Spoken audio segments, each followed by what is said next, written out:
এবং তাকে যখন প্রডিউস করা হচ্ছে তখন তার বিরুদ্ধে একটা মামলা দিয়ে প্রডিউস করা হচ্ছে, অর্থাৎ কোনো একটা নিরাপত্তা বাহিনী মেনে নিচ্ছে যে তাদের হেফাজতে এই লোকটা আছে।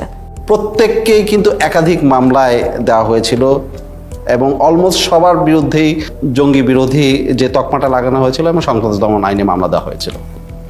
এতে যেটা হচ্ছে যে এই কেসগুলো হয়ে গেছে সেসব কেস যেখানে দুই সাইডে প্রমাণ আছে। সে যখন নাই হয়ে যাচ্ছে সেটার সমসাময়িক প্রমাণ আছে, সে যখন রিয়েপেয়ার করছে সমসাময়িক প্রমাণ আছে, এবং তার মধ্যবর্তী যে জায়গাটাতে ছিল সেটার বর্ণনা কোথাও ম্যাচ করা যাচ্ছে। অনেক ক্ষেত্রে দেখাচ্ছে একজন বন্দী আরেকজন বন্দীকে দেখছে বা তার গলার স্বর শুনতে পারছে বা তার পরিচয় জানতে পারছে গুম অবস্থায়, তখন তার একজন একজনের সাক্ষী হয়ে যাচ্ছে।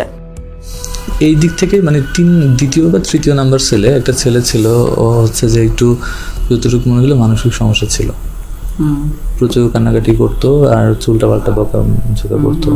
16 বছরের ছেলে অনেক কান্নাকাটি করতো। তারপরে আমরা তাকে খুঁজে বের করেছি, পরবর্তীতে একটা সাইকেলের দোকানে সে কাজ করছিল এবং মানসিক ভারসাম্য লুজ করেছে।